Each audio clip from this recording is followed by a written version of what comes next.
This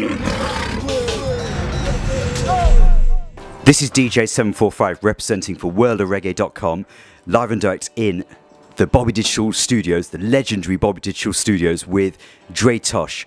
Dre Tosh, for those of our viewers that do not know, had a great performance, a debut performance at Rebel Salute 2016. I want to welcome you to worldofreggae.com. Blessed love. Yes, as he said, Dre Tosh. And we'll be representing for Peter Tosh. He's my grandfather as well.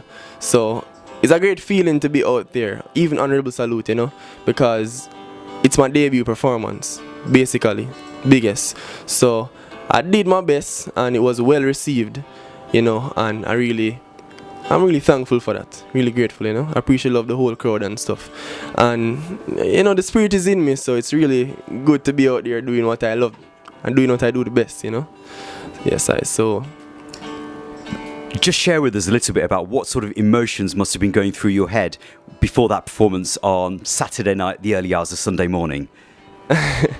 Well, being on such a big show, that platform is really a show that gives a lot of the present artists, entertainers in the music a real push, a real drive even for the music. Like, personally, it really gives them a drive to know that they were on Rebel Salute and they did so well and they were well received and they just think they should carry it on. So with me now, I was really a little nervous. The feeling that I had the least was nervousness.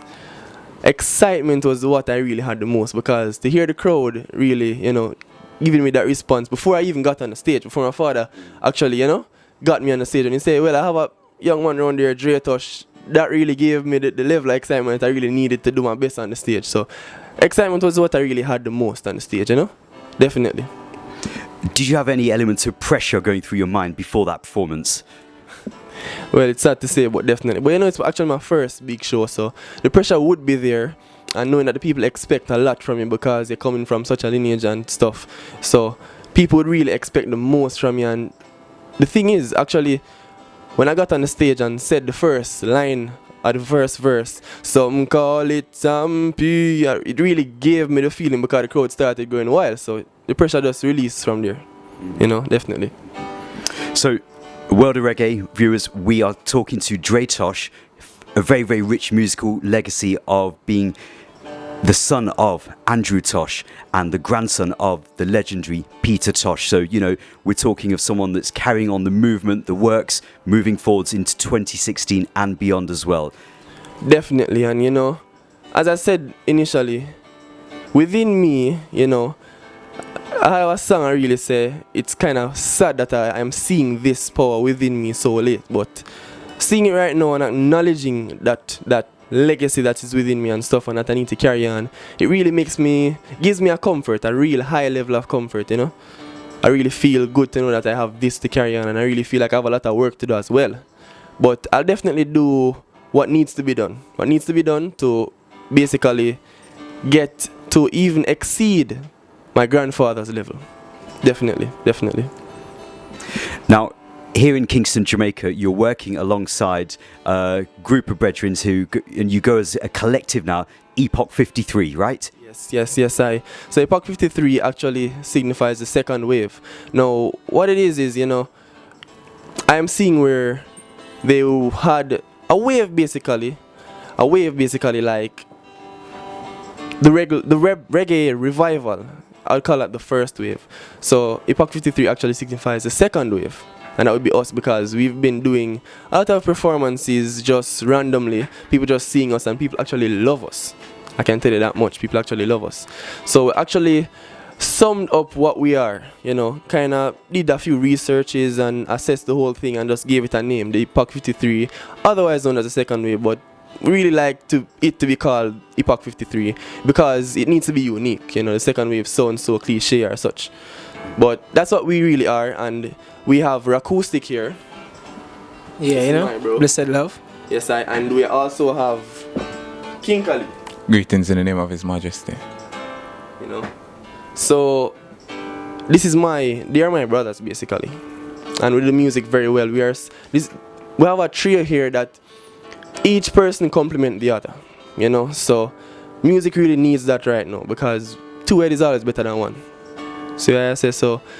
To know that we have three people that can come together and do the music properly, get it well done. You know, we are all professional here, and Calibod as well, my producer, which we are doing in cooperation with him as well, and we are doing the music very well as well. You know, so we have a lot to do, and having more than one person doing it takes off the pressure off each person. You know, so Epoch 53 is here, and we're representing. All three of us represent Epoch 53.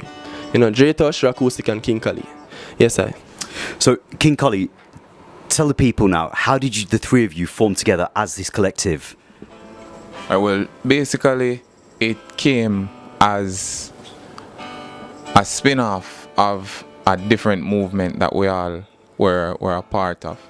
So when that came to a close, we decided that the three of us will really have a mystic, is what we usually say. Things just happen naturally between the three of us.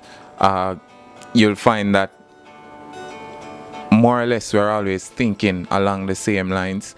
We always have the same ideas, and basically we feed off of each other's energy, and that's basically what Epoch 53 is about. Positivity, allowing nature's force to operate in such a way to move you towards the next level. So basically we decided that the three of us we're going to stick together and tread this musical journey together. And Rokkustik, talk to us about this first single that I know is forthcoming on Calibod's Records. Yeah, well, right now, the single coming out about February, so look out for it. See me, three of us. I play the rhythm, so it's gonna be a hit. Definitely. Look out for it. And what's the title of this debut single going to be?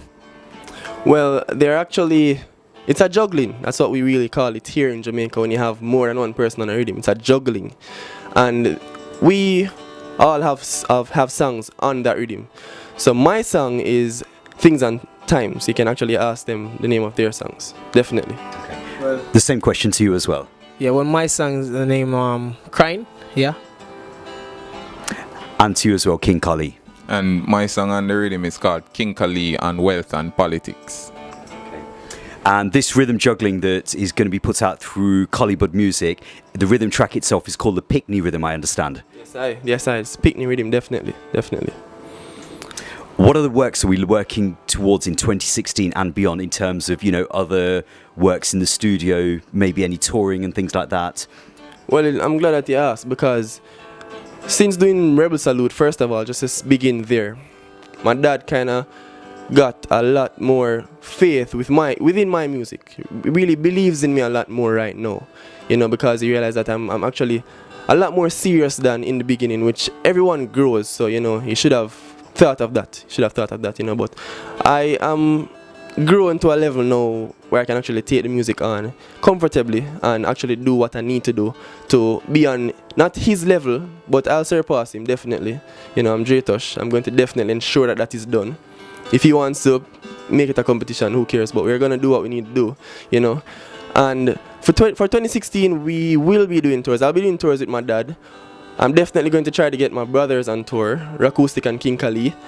And we'll be doing a lot as it relates to Epoch 53, Dre Tosh, King Calie and Rokkustik, you know. So the whole movement and separately, you know. But we have a few shows that we should be doing in February. I'm not sure of the names of the shows, but my dad really doesn't want to leave me out. So since Rebel Salute, everyone has been telling him that he's not to leave Dre Tosh, because Dre Tosh lets his show look so colored, as Calibod would say, you know, color it.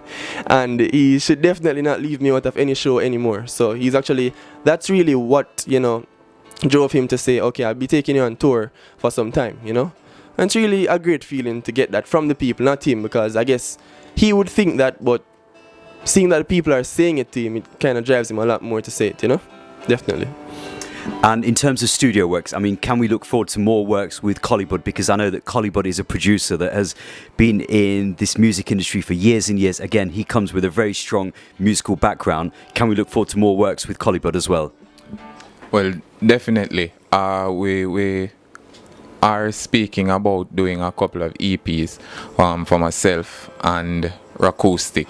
I think Dre is looking at doing an album for himself. So definitely there are a lot of works to come in just liaising with Calie daily. He tries to groom us in the way he knows that is acceptable in terms of standard for the world. So you'll find that much like a teacher, he'll give you homework and say, this is what I want you to do for, the next month or so, or the next coming weeks. I want you to be listening to a particular genre. I want you to be listening to a particular sound, or just to get you more rounded. So definitely you can look for a lot more from Epoch 53, myself, King Calie, Dre Tosh, and Rokkustik, where Calie music is concerned. I mean, I guess that for me, it's all about quality control. And I know that when you're working out of a studio like this studio here that we're talking in today, I know that the quality is definitely going to be there because, one of the taglines for Rebel Salute 2016 is the preservation of reggae music. And I see artists like yourselves as helping to do that and help to move music forwards for generations to come. Well, definitely, what I would say is we really wouldn't want reggae to die. Reggae is what I call music, Reggae is what I acknowledge to be music, like the root of music. See what I'm saying? So we really have to carry that on. We really have to carry that banner. Peter Tosh, Bob Marley, come down the line, Bunny Wailer and all, the other folks that really brought reggae to where it is right now. They gave us that to carry on. We really have to fulfill it. We really can't just let it fade away and start to venture off in other people's music. I mean, going in other countries, people adore our music more than we do. People adore reggae a lot more than we do. So we really need to start taking it a lot more serious, putting a lot more energy into it and get the people to love us even more. And we need to start loving our music a lot more, So we gotta do what we gotta do, as I always say, Definitely. Very, very true. Now, I'm going to ask you all to do something live and direct here for worldofreggae.com, a cappella style, live and direct. Definitely. Well, actually, we don't have to do it a cappella. We have the acoustic right here. We have the acoustic right here. Yes, I. Now, this one is called Things and Times, and all across the world we're seeing where things and times really change a lot. I'll give you a piece of it. Yeah.